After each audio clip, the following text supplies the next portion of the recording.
Hello, this is Wakasm Plays Leviathan Wilds. That's right. That's what we are playing today. I'll be playing solo as usual. There we go. Leviathan Wilds. Got my copy 2 days ago, 3 days ago. I did an unboxing with my 4-year-old. He was very excited. We've done a few fake unboxings, but this might be the first one I might actually post to the channel. I might have already posted it already. I'm not really sure. Sometimes I record these and then I don't get to post them for a few days later. But yeah, I'm excited to get this to the table and see how I enjoy it. But before I start playing and before I start teaching the game, have you ever done something that you regret? I have for this particular game, even though I haven't even played it already. I tend to like to track progress in games. I tend to make, I call them challenge matrices, but I don't know, progress sheets, dashboards, achievements, I don't know. Campaign progress, even though there's no campaign. Lots of people call different things. I don't know what the name. If you have a good name for it, let me know in the comments. But I decided to make one for this. But when I started, I kind of forgot how many different permutations there are for this game. And well, let me just show you, I regret doing that before even playing the game, is the challenge matrix. There's 8 characters, and each character can be played with one of 8 classes. And every game that you play, whether solo or not, you're playing with basically 2 characters. So you're kind of teaming them up, although you can play with 3 or 4 characters if you want, you can play with other people. And there's 4 difficulties. So if you would like to track, which characters and which classes beat. Oh, and on top of that, there's 17 Leviathans that you play. So if you want to track which characters and which classes were partnered with who at what challenge to defeat what Leviathan, this is what it looks like. Whoops, wrong button. You got your 4 classes here, and if you wanted to see the whole thing in its full glory, here you go. So am I going to play all these combinations? Probably not. Will I track it because that's what I do? Yes, because I'm stupid. But this is what it looks like. I probably should have done it as a website. For this one, I did it as a graphic. I don't know. Probably would have been 3 times faster had I just programmed something as opposed to doing it in Photoshop. Yes, I did in Photoshop. Luckily, I did automate some of it, so it didn't take as much time as it looks. But I did learn that Photoshop has a layers limit, and thus, next time I build something this complex in Photoshop, I will script it in a way where it maybe does it in multiple files and then just combines them all in the end. Lesson learned. Anyway, this is our challenge matrix. I will be keeping track of which characters I play. On the left, you have basically which characters I've beaten anything with. So like, for instance, if I played with Savvy and Fix together, you'll see their icons show up next to their names as if they've been played together. If I've played with them at all, their icon will show up. And then under each Leviathan, Sage, Sentinel, Storm, Watcher, so forth and so on, I have all the different class combinations, and I will track which difficulty I am beating them on. So yeah, so much work and not even for any gameplay. So yeah, now let's talk about the game. So yeah, we have Leviathan Wilds, and today we will just be playing the first Leviathan. If you not familiar with this game, this is a cooperative game. If you ever played Shadow of the Colossus, where you are jumping on these huge beasts and trying to kill them, this is basically that. But instead of killing them, we're healing them. We're going up and we're trying to destroy these blight crystals to make them, return back to nature. I guess these blight crystals are making them rampage and do evil things. There is a little bit of a story, not much. There's usually an introduction and conclusion that all fits on a single card, which is right here. I'm going to, at least for my first playthrough on all these Leviathans, let the introduction card choose one of my characters, and then the other character I'm just going to choose randomly. And then the subclasses that I'm playing with, I'm also going to choose randomly. Maybe after I play for a while, or if I get stuck on a Leviathan because it's too hard, maybe I'll start like picking subclasses or classes that go well with certain heroes. But from now, I'm just playing it very loose and randomizing things. With the exception of if there is a story character related to the Leviathan, I'm going to choose them at least on my first playthrough. This Leviathan is Sage. Let us see what his story is. So let me kind of pick up this card right here. So this is Sage. For some reason, his character is savvy. I guess the way it works, I don't know. It kind of feels like they're writing logs about their adventures. From what I've seen, I've only looked at a couple of these. In addition to there being like a story, there might also be like weird setup rules specific to the different Leviathans. But for this one, it's pretty basic. There's just a story, and it says introduction.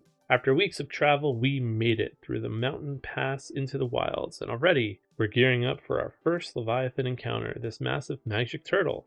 Way different to scouting heading towards a blighted Leviathan instead of sneaking or running. To be fair, we might still end up doing one or both of those. That's the story. So let's talk about the two characters that I'm playing as. The first one we're playing as is Savvy. He is a cartographer and a scout. Savvy lives and breathes exploration. First in line to volunteer for the Wilds expedition, she deemed the opportunity to rediscover forgotten lands too enticing to ignore. Setup, place the Farseer token face up in the play. This is into the play area. This is her Farseer token. On the back, well, I guess on the front, every character has their own special power. Her power is scope it out. After activating, place a Farseer token on a non-open space. When a climber enters that space, they may ignore terrain and may discard the token to climb 1. So this basically lets you climb spaces that you normally couldn't. And how do I get it back? I think it tells you on the back. Nope, does not tell you how to get it back. So after activating, place the Farseer. So I guess every turn, I guess you can just move it. So yeah, I'm not sure how useful that's going to be on this particular Leviathan because there's not a ton of open spaces, but I don't know, maybe it will be useful in some areas, we'll see. And the way it works is, and then we're playing them as a free climber. So the classes seem to be the bulk of the decks that you make. For instance, Savvy themselves only has two cards. I guess this is how you place it. Place the Farseer token on any space, including an open space. Oh, okay. After activating, place the Farseer token on a non. So I guess you can put it out every turn on a non-open space. I guess this lets you put it on other spaces. And then they have a cudgel, which lets you strike. And then the whole entire free climber deck is basically the rest of the deck. So what you do is you just take all these cards, you mix them together. I'm gonna try to do a good job. I put one in the middle and one at the end. I probably have to sleeve this. I haven't decided if I'm going to sleeve it yet, but it seems like a game that has a lot of shuffling, so usually I tend to sleeve games that have shuffling, but for these first couple plays, I'm probably not going to sleeve. But anyway, you make their deck, you draw 3 cards, 1, and that is the setup for this character. We're going to put them on the map in a second. Now let's look at the other character we're playing as. This one was random. I chose Brick. Brick is wild, boisterous, and friendly. Actually, let's just read it up here real quick. Wild, boisterous, and friendly. When Brick's mind is made up, he becomes a complete unyielding. After losing his arm years prior, many believe his climbing days were over. Undaunted, he trained twice as hard, allowing nothing to slow him down. Setup. Place the determination token face up in your play area. Okay, so we've done that. That's his determination. Exhaust the determination token to draw 1 card, or place any card from your discard on top of your deck. When you rest, ready the determination token. And does the free climber have anything special? No, they are just a free climber with cards. So each of them, so I'm playing Brick as the gadgeteer. They also get us another token. Basically lets us use anything with the gadget keyword on it. So the 2 classes, they kind of have ratings. Like this is mobility 2, power 2, support 2. The free climber over here is power 1, support 1, mobility 4. You can kind of see it up here. So that's all you need to know. We're just going to get started. Again, I've read the rules. I have not actually played this. I do have to make their deck too. So let's zoom out here.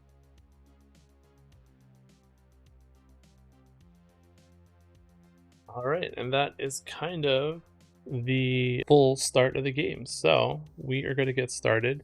The only other thing that we need to do is we need to put our climbers onto the Leviathan on stage here. So we are going to choose, I don't know, we'll put Sage on this side and we'll put Brick on this side. I don't know what the right answer is because I have not played, but we will see how this goes. All right, so some other stuff that you need to know. Again, I'll probably talk about this as I play, because again, I'm kind of not doing a full teach, but I will teach as I play like I usually do. There is a rage track, and the game's going to get harder and harder and harder, depending on what difficulty you want to play. I'm going to start on normal because this is my first game. I feel like I probably could start on hard, but we'll see how I do on normal. Maybe I'm estimating my skill. But there's 5 cards that the AI is going to be, the Sage is going to be controlled with like an AI deck. We're going to be flipping them over once per turn, each character's turn. As this rage track goes up, these cards are basically going to flip from their normal side to their enraged side. So the next round we'll have 1 enraged card, and the round after that we'll have 2 enraged cards, all the way up to 5. And all the enraged cards basically do worse things or harder to deal with. So there's kind of like, an increasing complexity timer. If we were to start on hard, we'd start with 1 of our cards enraged already. And if we were to start on expert, we'd start with 2. The system seems kind of neat because, again, you're randomizing the cards every time, but you never know which of the cards are going to be enraged. So you kind of learn to deal with the cards and go as you play. And other than that, yeah, it seems to be all that we need to do. So the first things first, to start the game, I'm going to have Savvy start the game. Just, again, you can randomly choose either Savvy or Brick. We're going to choose Savvy. And we are going to do the steps of the turn. And all the steps of the turn are right here. So step 1 is going to be reveal a threat. It's going to active, push 1 character down, or push whoever the active player, you're going to get pushed down 1. Not too big of a deal. So what's going to happen is we reveal the threat. We're going to take our turn. Then we're going to resolve the threat. So basically, since it's Savvy's turn, they're the ones that are going to get pushed down. Sometimes it's the character's turn. Sometimes it might be whoever is highest on the Leviathan. Sometimes it might be some other condition. But yeah, for this one, it's just active, push 1. Now that we've revealed the threat, we're going to activate the climber. So we're going to go over here, and I'll move my head. So we have these 3 cards that we can use. So in order to do anything, we need action points. All 3 of these cards that are in our hand, that's how many action points we get if we decide to use that card. So I could choose any of these cards. I'm probably going to choose, well, they're all kind of the same. They all have the same protection. So there's a bunch of different spaces on the board, but the yellow spaces and the red spaces, like you can see them up here, red and yellow, they do bad things. Here, this is going to make us lose grip. Here, this is going to make us take damage when we enter those spaces. But just as an example, again, I don't really know what I want to do. We'll use this, I guess, for now. Place the Farseer token on any space, including an open space. We're not going to do that. So what we're going to do instead is we're just going to use this card for its action points. So I'm going to get 4 action points, and I'm going to get protection from any spaces that are yellow. Okay, yellow spaces basically make you lose your grip. Your grip is your deck. Okay, if I ever lose my entire deck, then I basically fall, and that's a big thing. You don't want to do that. You're not forced to ever take your last card, but you might be forced from other abilities like spaces or what the Leviathan's doing, but you can voluntarily, when you draw back up 3 cards at the end of every turn, you can leave the last card and not force yourself to fall. But if I was to enter a yellow space without this, I would have to discard a card over here into my discard area. So we have protection from that for this turn for our 4 action points. Okay, so whenever you play a card for the number, it means you can't use the bottom part of that. And basically you get 4 action points. And action points, all the different things that you can do. I could climb. So climbing, basically I can just climb 1 space to the left, to the right. I can climb up if there is a space there, but if I was to try to climb up here right now, I would just fall back down. And like, for instance, if I wanted to just climb 3 spaces, I could do 1, 2, 3, 4 and get to this mushroom. Mushrooms are kind of little bonuses that you can get. There's 6 mushrooms on the board. We'll talk about that in a second. I could jump. I could spend 3 of my action points, and I could basically go 1, 2, 1, 2, 1, 2. And when you jump, you basically are skipping all the spaces. So I'm not going space by space. I'm actually skipping over a space. So that might be good if, like, say I'm here and I don't want to touch this red space. I could spend 3 to jump over the red space like that. I can glide. So glide is, Zoom up a little bit. Glide basically is kind of like falling down. It's kind of like jumping, but basically for every like level down you go, you spend an action point. So I could go 1, 2, 3. I could glide 3 spaces all the way down here, or I could glide straight down or in a diagonal. But for every row you go down, you spend an action point. So that could be useful. And the same thing like jump, you're skipping over spaces when you do that. So if I was here and I wanted to glide to here, for instance, I could go 1, 2, 3, and you can only do it in the down direction. But I would skip this red space, I'd skip this space, and I would land there. And again, the cost of action points is based on how many rows down you go. The other thing I could do is if I'm in a space with a crystal, I can strike it. So if I have 4 action points, if I strike at 4, I'm going to lower this dice down to 1. And the goal of this whole scenario is I want to remove all the crystals on this board. So if you look at the board, if you look at this board here, there are dice everywhere. These are the crystals, and that's what we're trying to remove. So I want to get to these spaces and strike them. In addition, I can rest. I can rest on any of these spaces, these like spaces with a dot and a line on them. They're ledges, and for 2 AP I can rest, and what that's going to let me do, that's going to let me take my whole discard and put it under the bottom of my grip deck. I shuffle it and then I put it on the bottom. So that's one way you get your grip back. That's one way you end up not dying. And then the other thing I can do is I can spend 1 action point anywhere I want. Don't have to be on a ledge to do that. And I can just rest, or not rest, I can heal. And I can do any of these actions in any order as many times as I want, as long as I have the action points to do it. Then there's a couple anytime things that you can do. So looking back at my character over here, anytime things are any of these card abilities.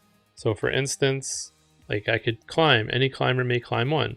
So I can just use this to help my climber go up 1. I can use this to help another climber go up 1. There's stuff like this, vault. If I want to use this as an ability, basically it lets me go over like a horse and chess. Like I can go over 2 spaces, 1 to the left or to the right. And that's also like jumping, so I would skip any spaces. That might be good if there's gaps like that you could fall from on the Leviathan, or bad spaces that you want to skip over. Or I can do these anytime actions here, which I could forage, which means I could pick up a mushroom. I can let go of wherever I'm at, and that will just, keep dropping on the map. So let me kind of show you how this works. Like if I want to just say something's really bad's going to happen, I don't really have a way out, or maybe I'm all the way at the top of the map and I want to get all the way to the bottom for some reason, I can let go and I can basically just keep falling until I hit a ledge. So if I was here, I basically would fall from until there. If I was here, I could fall until there. So that's kind of like a free action that doesn't cost you anything. You don't really take any damage or anything unless you cross over bad spaces. So, there's some strategic ways to let go, and, basically going down is a lot easier than climbing up. Or, like I said, I can use a skill, and, they're all on this little playmat here. You can also, for forage, you can throw mushrooms up to 3 spaces to help each other out, and you can also use any of the things that you have on mushrooms. Other than that, everything else that's special, is written on the cards themselves. So for instance, scope it out. After activating, place the Farseat token on a non-open space. When a climber enters that space, they may ignore terrain and may discard the token to climb. So anyway, I hope this is a good enough introduction. I'm going to start playing, and then I'm sure questions are going to come up, and there's going to be things that I don't know about as I play. So here we go. So the first thing I'm doing is, like I said, I'm getting the 4 action points with Savvy here. And I'm going to start by jumping up 2 with 3 action points. So we're going to skip over this non-open space that's right here. And we are going as a free action to take this mushroom. And this mushroom is a 2. I think that's 2 action points, but let me double check what that is. I was incorrect. That is the symbol for strike. So that is a strike 2. So that's going to be useful for when I need to punch something. So that already is 2 of my action points. And now we are going to slide this over 1 more for my last action point. So that's it. That's all I'm doing for this turn. After my activation, because I am savvy, I get to scope it out. And scope it out basically says, after activating, place the Farseer token on a non-open space. when a climber enters that space, they may ignore terrain and may discard the token to climb 1. So we're going to drop it on this red space because that's going to make it so that I don't have to pay the HP cost. So now we are going to go back here, and now we're going to resolve the threat. Again, the threat was a active push 1 down, so Savvy's going to get pushed down a space, just like so. And that is the end of Savvy's turn. So for the next round, we are going to activate another. So this is whoever is the highest is going to get 1 blight and also get 1 life. So we don't know who right now Savvy is the highest, but by the end of the turn, Brick might be higher. So we'll see what happens. So for Brick, we have to decide what we want to do. He has a 5 action point card, but he also has, these let him strike things with the gadget. So he's pretty close to a crystal. So maybe we'll just save that card for right there. And we basically have to choose where we want to start. I didn't mention that, but we could choose anywhere on the bottom. So I meant to start him here, but when I was setting up and talking, I didn't really mention it. So I don't know if the gadget token starts readied. Let's double check. Face up. So it seems like it's readied. So this side is readied. This side means that I've used it. So I have Energize, which basically lets me flip the token back up when I need it. I have an Odd Relic, which lets me choose 1. I can become Focused. Focus is a mechanic where you can basically increase like any number on a card. So that's going to be pretty useful. So what do we want to do here? We are going to use Energize as our AP card. And I think we're going to be using all of our cards here. So first, before I move or do anything, we have 4 action points. I'm going to use this Odd Relic, and I'm going to become Focused. And that lets me flip this up like so. And that goes into my discard. And then I'm going to jump 2, which is going to let me jump over this attack space, or this take 1 damage space right here. And now I'm in the space with this crystal. So we didn't really talk about it. There's 2 types of crystals. There's the purple ones, which look like this. These are normal. When you punch them, nothing bad happens. But then there's these crystals, which are blighted crystals. And when you punch them, you basically, every time you hit them, no matter how much damage, you take a blight. So the way the blighted mechanic works is every time you take a blight, this blue cube's going to start going down the track like so. And every time you take damage, your health is going to start going in this direction. And if ever they meet, your character dies. So that's one way that you can lose your character. So part of this is managing your life and part managing your blight to make sure that you don't die. I have Wrecking Ball, and Wrecking Ball, if I use it as a anytime action, gives me Strike 2, Focus. So I could use my Focus to make that a Strike 3. But if I use my Gadget token, which is currently active, what am I doing? Right here. I can also make it a Strike 3, which would make it a Strike 4. And I would get protection from blue. I already have protection from blue because of the card that I chose.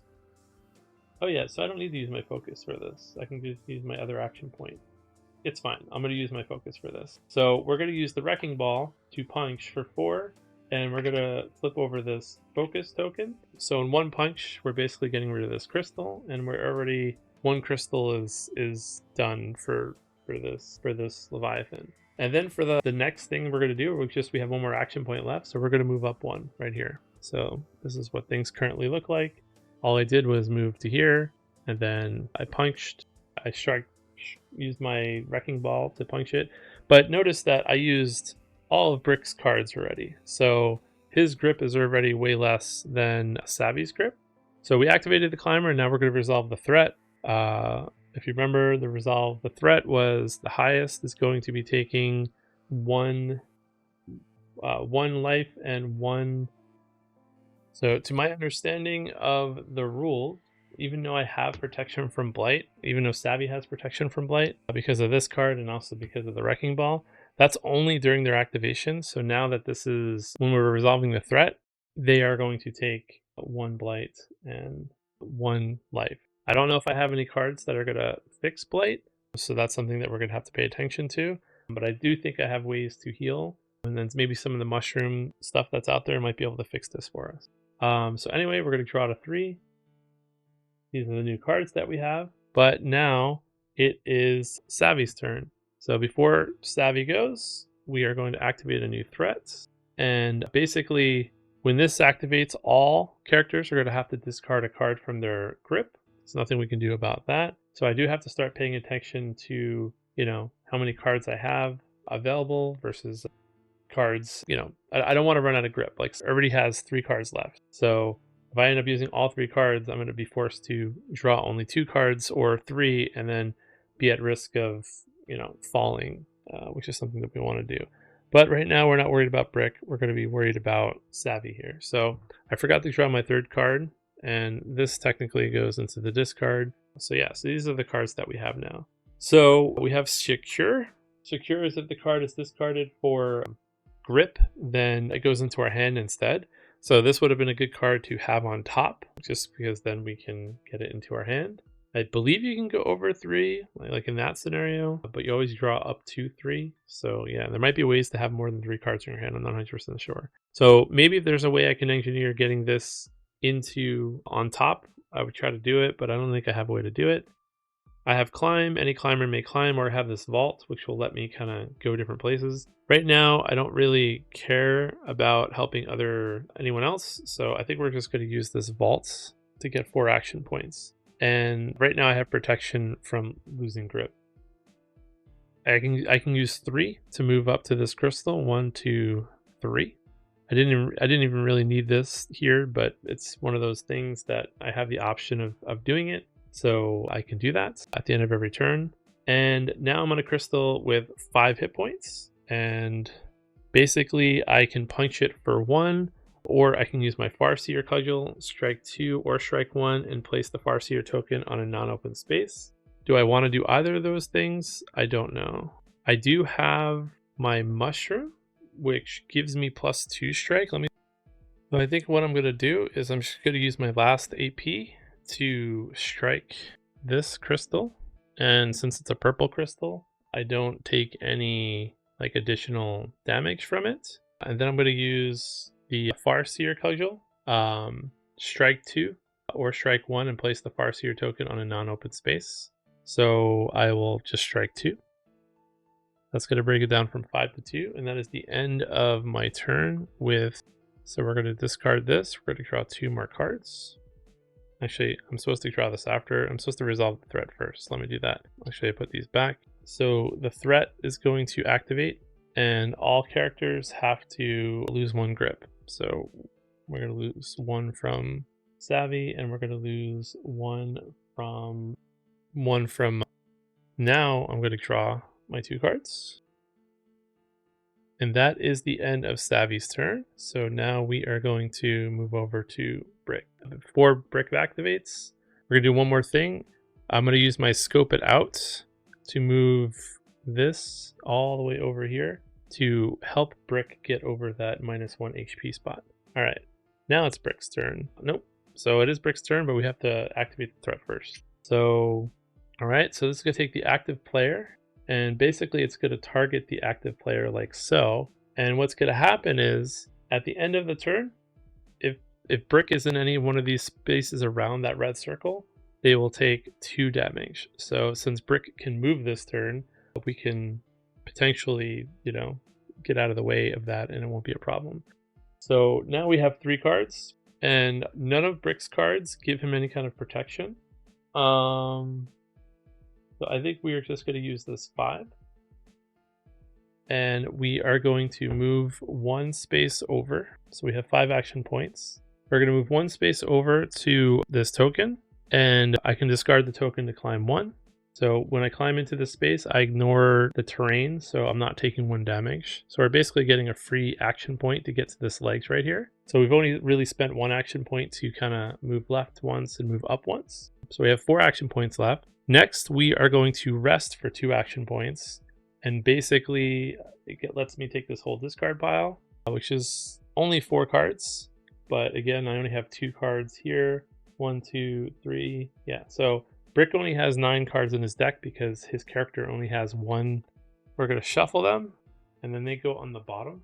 So now his grip is fixed. His grip problems are fixed. And then we have 2 action points left, and we are just going to go up and over to get this mushroom. And this mushroom is a draw 1, and I can draw 1 whenever I want. And yeah, that's all we are going to do. Now, Brick has this determination token that we haven't been using.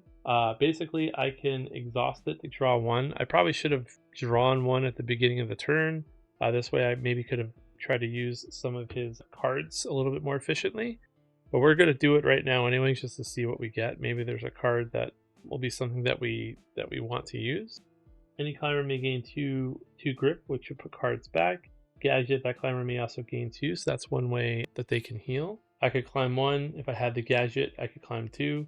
What I should have done is I should have taken the card that activates the gadget and put it on top. That's the other thing that Grip can do with his token, is he can fetch cards from his discard and put it on top. So I should be doing that pretty much every turn unless I want to draw.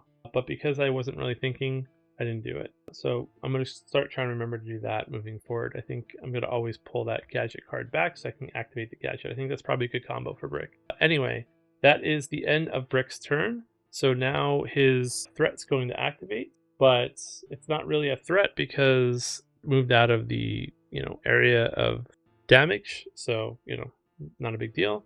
We're going to draw back up to 3. And that is it for Grip's turn. So now we are back to Savvy's turn, and we're going to activate this last threat. And very similarly, this is going to now surround Savvy over here where the crystal is. And basically, if they don't move from one of these 4 spots, it's kind of a weaker version of this, they're going to take 2 damage. So first, we're going to look and see what cards we have. We have a jump, we have a strike. If played after jump or glide or while falling, strike 2 instead. So we do not do that. So we're just going to... Do we get any protection from either of these? So we need... we don't need specific protection, but yeah. We are going to just... We're going to use this jump card. And now we have 4 action points. And for 2 of the action points, we're just going to simply strike twice. We'll strike for 2. We're going to strike 2. That's going to get rid of this purple dice. So now we have resolved 2 of the crystals. I guess we'll put them there so you can see. And then now I have 2 action points left to move. And I think we are simply going to just move in this direction over here. And that's it. That's my 2 action points. I'm not going to use any of my other cards. So now the threat is going to activate. Savvy is not adjacent to either of these spaces, so they're not going to take any damage.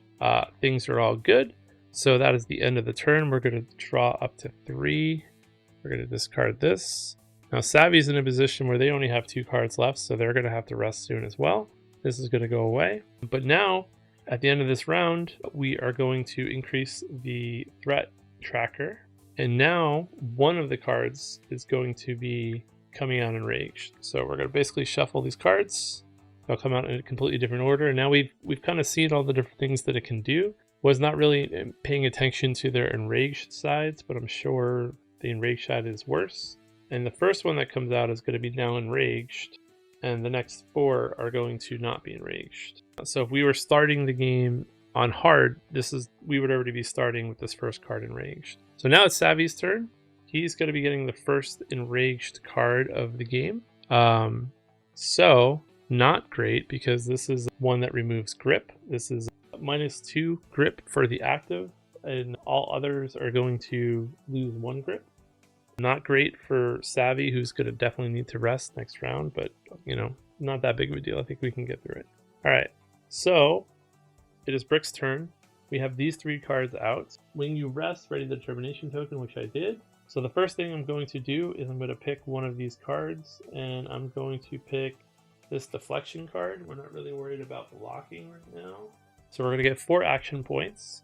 In addition, I'm going to use this determination to place any card from your discard on top of the deck. So I'm going to take this sheer grit card, which is basically their special card, and we're going to put it on top. It's a nice 5 action point card, so we know we're going to get that next card draw. And then now we have 4 action points to spend here. I think we are simply going to... What do we want to do here? Let's look at this card again, because I could draw this turn right now. Climb 2 protection from both. Then if activating your AP card, Then if activating, your AP card gets both as well. So I'm curious if you can choose not to activate. I mean, it always says if activating. So I don't really have any good ways to punch things right now. So I think what we're going to do is we're just going to go up 4 spaces. 1, 2, 3, and grab this mushroom. Or we're going 3 spaces to grab this mushroom. And this is a glide 2, so a free glide 2 action. So I now have a draw 1 action and a glide 2 action. So I have 1 more space I could go, but oh yeah, I forgot to do this too. So I could have done this at the end of Savvy's turn. This will be my one retro. What's the word? My one take back. At the end of every turn, I can put this token back out. I knew what I was gonna do, so I could have put this here. I'm gonna do it. Just have to remember to do it at the end of every one of Savvy's turns. This is gonna let me do the same thing and get me into this crystal space without having to worry about taking the grip damage. And then that's it. That's all 4 action points. So we are going to resolve. And the active player is going to get rid of 2 cards. Oh wait, so yeah, kind of forgot about that. So the card we put on top is going back there, but that's fine. It kept our grit in safety. And we're going to draw our next card. And then we're going to do the same thing with Savvy over here. So they're down to 1 card here. So they're going to have to rest this turn. So now it's Savvy's turn. And their thing is going to be active like this. So not great because we wanted to get to this leg spot right here and rest. So now we're going to have to try to get all the way to this leg spot and rest, which is not going to be easy. But we could wall jump to get there. Let's see. No, we cannot wall jump to get there. Any climber may climb 1. Well, okay, we can still rest with... Okay, so we're going to use this wall jump card for 5 points. Then we have 5 points to use. So the first thing we're going to do is we're just going to move 1 space over to this ledge right here. That's 1 action point. We're going to spend 2 action points to... So we're going to basically... That gives us 2 action points left. And I think for 2 action points, we are just going to do a normal climb up through here. And we'll maybe get this mushroom, we'll maybe get to the top, and then maybe we'll glide back down for the other crystals. That puts us out of harm's way for this ability, so nothing's going to happen. We're not taking any damage. So we're just going to simply draw back up. And now it's Savvy's turn, so let's see what they are up against. They have the other one that's just above and below them, so we need to punch a crystal for 3, and we do not have our gadget activated. So I think we're simply going to do the following. We're going to activate this 5, and this should have been discarded. We're going to activate this 5, and let's... Oh, I just realized this is when you rest. I think I cheated once. This only reactivates when you rest. Okay. For some reason, I thought I was at the end of turn, so let's not make that mistake again. Only when we rest. So we did rest once before, and I didn't use it, so we'll just say that I did it right. But yeah, this only activates once you rest. That's a mistake. So this only activates when you rest, and this only activates when you play the card that activates it. I don't think it activates any other one. Okay, also when you rest. Both of these activate when you rest, or with the card. Okay. I should probably read a little bit closer. So we're going to play that correctly moving forward. That's a learning mistake. So we have 5 action points. We're going to strike for 3. So we are going to basically punch this crystal that we're in the space that we're in for 3. So that crystal is going to go away. And then now we basically just need to glide 1 to get out of the way of this crystal. So that's what we're going to do. Glide's going to let us go diagonal down 1. I could glide 2 to get to this space, but instead I'm just going to move over 1 space with my last action point. So that's all 5 action points. I do not get my determination token. I do not get my gadget token because I have to rest to do that. So we're just going to draw 1 card. We got our energize back. So now I can get my gadget token back if I need to. And then now it is Savvy's turn. And whoever is the highest now is going to take 1 life and 1 corruption blight. I don't know. I always say the wrong thing. Okay, so this is going to get discarded. Should have been discarded last turn. Let's lower this a little bit so we can see a little bit better. All right. So what we want to do is we want to get as high as we can get. I can glide 1. I can climb 1. If played after a jump or glide or when falling, strike 2. So can I do that this turn? Can I jump or glide? No, I cannot. So I think we're just gonna use just use a climb. No, we're gonna use this 3. So we want to hold on to this card because we're gonna try to take advantage of it in a future turn, but for now we're just gonna go 1, 2, and we're gonna go to this mushroom spot and grab this mushroom. Whoops, sorry. Just gonna move up 1, 2, 3 and grab this mushroom. And this mushroom is a strike 1. So now we have up to 3 strike damage from mushrooms with Savvy, and that is it. So the threat is whoever is the highest is going to take 1 blight and take 1 damage. So if we look at the board, Brick is the highest. So Brick is going to take 1 and 1. Okay. All right, so now it is Brick's turn. We're going to draw a card for Savvy real quick. And Brick's going to get the last one. So active player gets pushed down 1. So wherever we end up, we are going to be 1 space lower at the end of this turn. So let's look at what Brick has. Brick only has 2 cards left. So he's going to have to heal probably this turn. And then we can worry about getting to one of those crystals. We have a draw 1 and a glide 2, up to glide 2. So I think we are just going to... Okay, so this is what we're going to do. I think we are just going to use our thrusters for 3 points. I think before we do anything, we're going to use our recovery mist, which is any climber may gain 2 grip. And we're just going to use it on ourselves, which means that these 2 cards get shuffled and get put back underneath. And then that climber may gain 2 heart. And actually, I think the way I was supposed to do it is like so. I think I'm supposed to shuffle these cards all together, then randomly take 2. I can see what I drew, put it back underneath, and then I get to heal 2. So worth doing. Then I think we're just going to glide 1 down. So we're going to glide from here down to here for 1 point.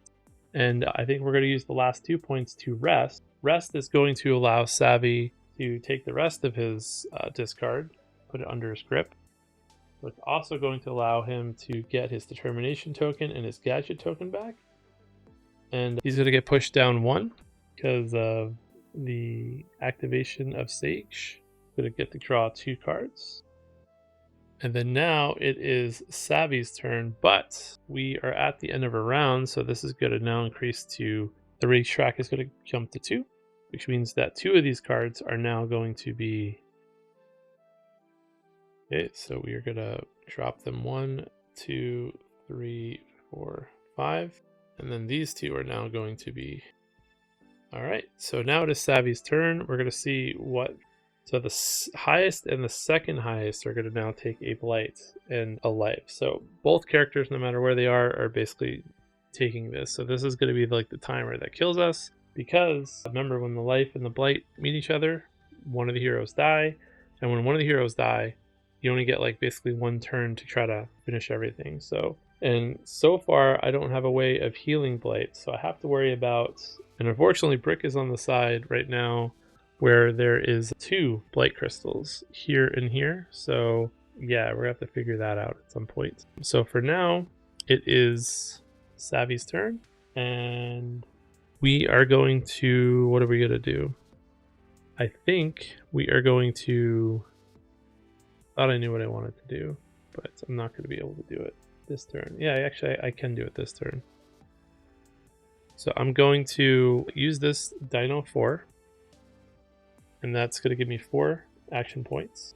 And we're simply going to go 1, 2, and we are going to jump over this space right here into this crystal space all the way up there. And the reason why we are doing that is because then I can play Momentum, which says if played after a jump or glide, I can strike 1, or if I played after a jump or glide, I can strike 2 instead. That's simply going to give us a free strike 2 on this crystal. And then I'm going to use one of my mushroom strike 2s that Savvy has to do 2 more damage to this crystal, which removes the crystal. And that's all my action points. And I still have 1 mushroom left on Savvy for a strike 1 if I need it. But now this threat's going to activate, so both characters are now going to take 1 damage and get 1 blight. Now, Savvy is getting pretty close to death, so I got to pay attention to that. So we only want to do big punches with him from now on. All right, so it is now, well, we're going to draw 2 cards. So now it is Savvy's turn, and he's going to activate this card. All right, so this one's Shell Shock. Going to be targeted like so. Oh, sorry, forgot to do this too. At the end of his turn, I can put this down in any space to help. I'm going to do that right, looks like this. We're going to put it adjacent to Brick, because Brick's basically the one who's going to be able to use it every turn. All right, so in a big area effect, if Brick is in any of these spaces, he's going to take 2 blight. We do not want that. So at the end of this turn, we need to make sure that Brick is not anywhere near that, and we're going to make sure that that happens this turn. So Brick is very simply going to do the following. Brick is going to use this Energize card for 4, and he gets protection from taking blight this turn. So Brick is simply going to just move over, and he gets a free move when he gets on this space because of the Farseer token. Basically makes it to the blue crystal for free. And then I have a gadget, so we're gonna activate his gadget to use this card, strike 3, also with blue protection. So he already has blue protection, but we want more blue protection. So he's striking 3, so this dice is gonna drop down to, and then I can choose 1, and I could become focused. I could draw a card, I can climb 1, I can strike 1, or if I have a gadget, I could choose 3 instead. We are simply going to strike 1. That's going to put it down to 2. And since we have 2 action points left, because we moved over twice, but then the Farseer token gave us 1 free, we are going to strike for 2, and we're going to get rid of this crystal. And that, Brick's not going to take any blight from that because he's protected from blight for the activation.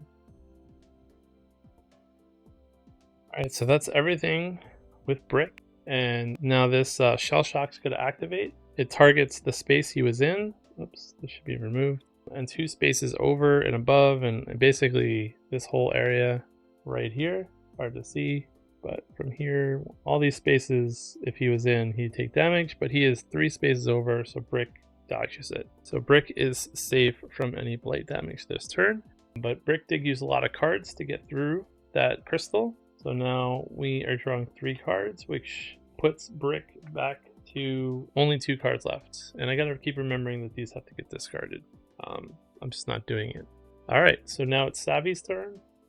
And everyone is going to lose a grip, so they're gonna lose a card, regardless of what they do. So Savvy is basically just going to use 4 points.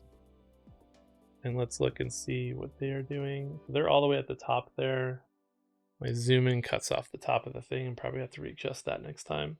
But they have 4 action points. The first thing they're going to do is get this mushroom, and this mushroom is a focus, so that's good. I can increase something. I might even try to throw that to Brick, but probably not. Then I'm going to glide 2 down to this space. So basically I'm going to hover over this, and I'm at this crystal. And if I strike, I can strike 2 right now and take 1 blight. And I can use my focus to make that a strike 3. So I don't see why I wouldn't do that. Or I could push my luck and I could just strike 3 times right now, but probably a bad idea. You know what? I'm not going to do anything. I'll strike next turn. I'm gonna not use. So I'm gonna use 1 action point to heal. That's what I'm gonna do. I'm gonna heal Savvy. Savvy had taken 1 damage earlier, so I'm gonna use my remaining action point to do that, and I'm not gonna punch anything or do anything to that crystal. I'm gonna wait till the next turn. But this is gonna activate, and everyone's going to lose a card. So now it is Savvy's turn, and he's gonna get pushed down 1. So this comes off the board. So there's not really any good leg spaces for Savvy right now. So let's see what we can do. Savvy has exactly 1 card. Oh yeah, so again, Farseer turn. Gotta remember to do this. Scope it out. Lets me put this out at the end of every activation on a non-open space. So again, we're going to use this to help Brick out, and we're going to drop this right here for him. Now it is turn. Again, I haven't revealed any new information. I just have to remember to do that at the end of every turn. So Brick is simply going to use Phase Shifter for 4 points, or 4 action points. Actually, that's not enough, is it? Yeah, it is enough. Okay. And they are simply going to do the following. They are going to then anchor. What is anchor? Stop falling cannot be in an open space, and deck cannot be empty. Okay, yeah, alright. So we are going to... If I have a gadget, I could go diagonal, but I don't really care about going diagonal. We're just going to jump up the 2 spaces. Not really sure how the anchor works or helps us. And stop falling cannot be in an open space, and the deck cannot be empty. So I'm not really sure how that works. I'll have to see an example, but I don't think the anchor matters to us. We just want to jump the 2 spaces. So we're going to use that as an action to basically go here. We're going to land on this, and we're going to get 1 free move up. So we haven't used any of our action points yet. This goes back to Savvy, and then we're just going to this ledge up here. We're going to rest for 2, and we're going to heal for 1. That's all of our actions. So rest, we're going to take all these cards. They're going to all get shuffled back underneath into our grip pile, and we're going to heal. We healed the 1, so that's all of our action points. And then at the end of the turn, they are going to just get pushed down 1. They are now right next to this. You know what, let's just try to fix this now. I just did it like this, and you can see everything. Look, perfect. Hopefully it doesn't mess with any of the other views, but I don't think it does. Alright, so that is the end of their turn. They're going to draw. Now it is Savvy's turn. Savvy has to deal with this active. It's the up 1, down 1, left 1, right 1. So not great since they are in the space with the crystal. So let's see if we can deal with it. But worst case, they take two damage. Maybe we just let them get punched. All right. So we forgot to draw their card last turn. There we go. They should have this, and this should have got this card. So they only have 1 grip now too. So they are also going to want to get to a rest space this turn. But we did all this work to try and punch this crystal this turn. So let's do that and then see what else we have. So we are going to use this jump 4 card. We have a strike 2 with a focus. We're going to focus this to a strike 3, and we're just going to punch the crystal. Yeah, that's what we're going to do. So we're just going to punch this crystal down to 2. And because we used jump, which I didn't even realize, we're not taking any crystal damage because we have blue protection. That's what that gives us. So you don't have to take any blight. I didn't even realize I played that. I was actually just going to take the blight, but that's a nice bonus for us. Which means then I'm going to use my strike 1 token that I have to do another point of damage. And then I'm going to use one of my action points to do the last piece of damage, which is going to get rid of that crystal. And then we have 3 action points left because I've only used 1 so far. I've only used 1 so far to strike, and I think we're going to use 2 action points to glide. We're going to glide down here. And I have 1 action point left, but I don't really have a good use for it, so we're just not going to use it. But we're in a situation where we only have 1 card left in our grip deck. We do not have to draw it, but that does leave us with only 1 card left. So basically our whole next turn, we're going to be trying to rest. Now the only problem we have is a new round is going to start, and this card is in the deck. And if this gets drawn, then we potentially are going to be forced to fall, and that's going to kill us. So we just have to hope that it doesn't get drawn. But we have, I guess, some ways to deal with it. Brick's cards, so let's just see what happens. So it is now Brick's turn. I'm not going to draw any cards. And again, the way this works is I'll just show you in the rules. Make sure that I'm not playing it wrong. But there is a concept called, where is it? Hanging on by a thread, which is right here. In order to avoid falling, you may choose not to draw the last card from your deck. Otherwise, if I draw it, I'm falling. And I assume if I fall, I don't lose. I have to go down to a ledge. which I guess if I'm on a ledge, it's not that big of a deal. I'm not really 100% sure if anything else happens. It just says you're falling. I mean, I guess it could be bad depending on your planning.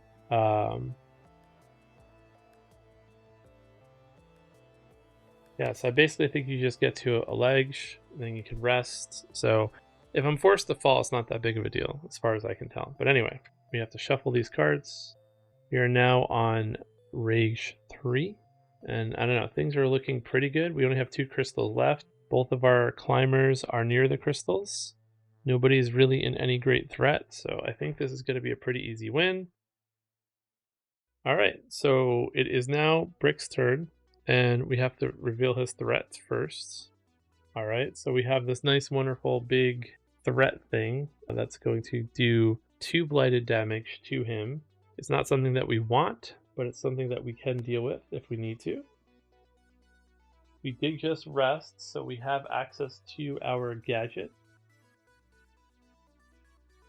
So I think we are simply going to do the following. We are going to use this recovery mist for 4.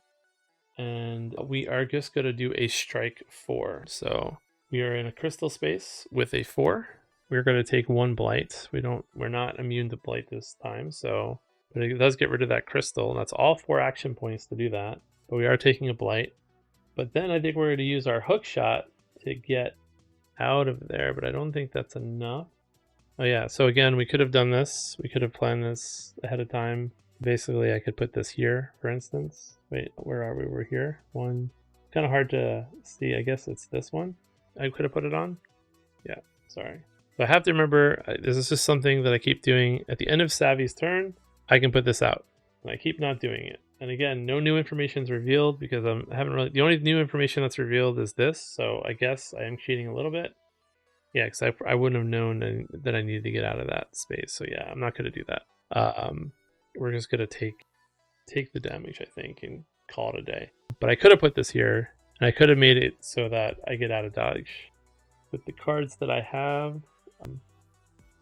So yeah, so what I would have done then instead is I'll just use this deflector. This prevents me from taking the 1 blight, and then I will still gadget. I'll still hook shot down with my gadget.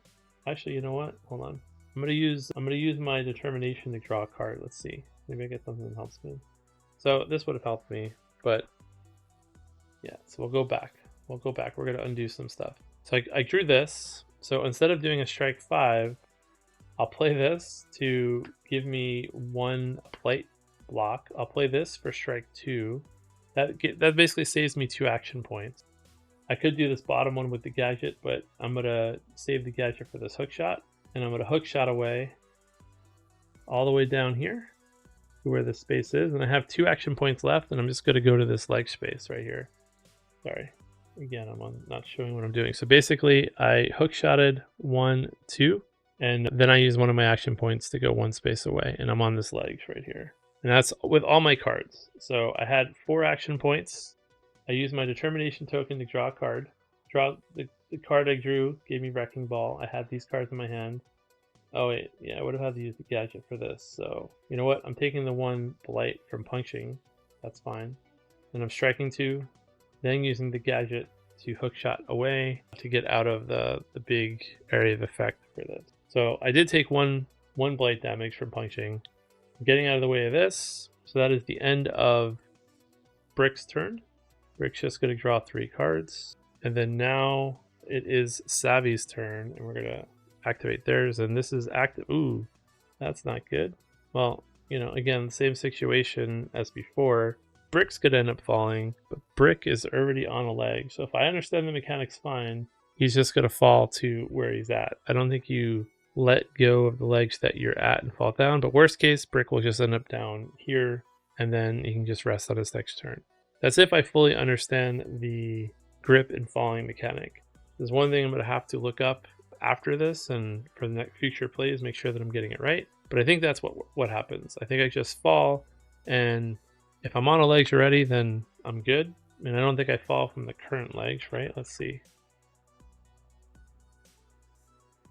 Yeah, it says if you're already on a ledge when you start falling, you may immediately stop falling without moving. So you know, I don't think I fall. But this card is going to affect everybody, so let's see what happens. Savvy only has this one card, so we're going to use it for 3 action points. And where they are right now, they are also on a leg, so they're just going to heal. They're just going to rest, get their cards back. And I think we're just going to stay on the leg. I don't think it really matters if I move or not. And then the active player is going to lose 2. Savvy is going to lose his last grip. So he starts falling, but since he's on a legs already, nothing happens. And then now it's Savvy's turn, and they got to deal with this. They're going to be pushed 1 and then fall. So this turn, they are going to get pushed down unless we, get in a position where it doesn't affect us. So that's what we're going to do. We're going to play one of our cards. We're going to play our Thrusters card. Thrusters is just going to let us rest. Oops, this is supposed to be here. Don't love tucking cards for that reason. Trying to keep this organized. So that's going to give us 3 action points. We're going to be able to rest for 2 because we are on a leg. And then for our last action, we're just going to move up 1.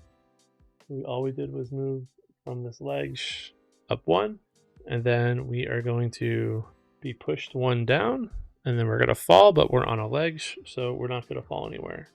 We got pushed down from this space that we were on back to the leg, and that's all we did for our turn. This should be off the board. And now it is Savvy's turn, and now we have the 2 easier things to deal with. Whoever's the highest is going to take 1 corruption and 1. So we'll see if we can just get this last crystal and win and end the game. And I think we'll be able to do that very simply by playing this. We're just going to spend 5 points. We're going to glide down for 1. Actually, yeah, we're going to glide down for 1. So this is the first time it's happened. We've been able to protect ourselves most of this game, but we are landing on a yellow dot. Most of the time we've skipped them or been able to stop them with the focus token or with protection or jumping over. But this time we're just going to land on it. So we're going to glide down for 1 action point. We have 5, but that's going to make us take 1. We're taking 1 grip damage. So we went from 4 cards to 3 cards in our deck. And then we have 4 action points left. So we are going to just destroy the last crystal. And that is it. We have succeeded in saving Sage the turtle. And that was on normal. And I think that's a pretty good reflection of what the game looks like. I did cheat a little bit in the beginning with Brick's Gadget and Determination token. They only come back with rest. I also think I probably cheated once or twice with this because I did see the threat card and then decided to put it out. I'm supposed to put it out first, but most of the time I put it in places I probably would have put it anyway because basically I spent the whole time being a support for Brick over there. That is first play of Leviathan Wilds. I have not played it at all before this, so again, I expect there to be some rules mistakes. If I made any rules mistakes, if you're familiar with the game, let me know. Otherwise, I'm going to go to Board Game Geek and see what I missed, and hopefully it's not much. I don't mind playing multi-handed. If I'm playing by myself, playing multi-handed is a lot easier because the way I have to have this set up, it's much further apart than I would do normally playing. And I don't know, I can't really move when I'm recording on a camera. I could, but then I just would be doing this all the time. I'm probably already doing that anyway. I don't know. I always forget to look at the camera when I'm playing. I don't even know why I show my face when I play, other than you can see that I'm doing it. But yeah, I'm going to play it a bunch more times. I'm going to update this crazy score sheet with this win, so you can kind of see how this is starting to work for future games. I can't update it now. I have to do it after. So at the beginning of the next Leviathan Wilds video, you'll see this updated. And then next time we'll be playing Sentinel. So let's just see what Sentinel looks like so you can get a preview. Oh yeah, so yeah, we forgot to do one thing. Let's do it. Since we won, we're going to read Sage's card here. Whoops. Conclusion, exploring is a lot easier when you're not tiptoeing around an angry Leviathan. Once we finished, the big turtle stopped trying to kill us and mostly wandered around. Some of the crew took the opportunity to study it closer. Not sure what they learned? I busied myself scoping out the local area and sketching a few new maps. So that's Savvy's story on Sage, and that is it. So next time, this is Sentinel, and it looks like I might have to turn it vertical, which it's gonna mess with my camera stuff a little bit, but we can figure this out. There we go. So that's Sentinel. That's who we'll be facing next. So that you can see that this one has a lot more empty spaces to deal with. So gliding and jumping is going to be a much bigger factor. Heck, like you can't even start on this space and get up to the arm without jumping. So that's kind of interesting. Yep. So that is it. So I've been wakasm. This has been Leviathan Wilds. Please subscribe, give me a like, thumbs up, comment. I'll see you next time.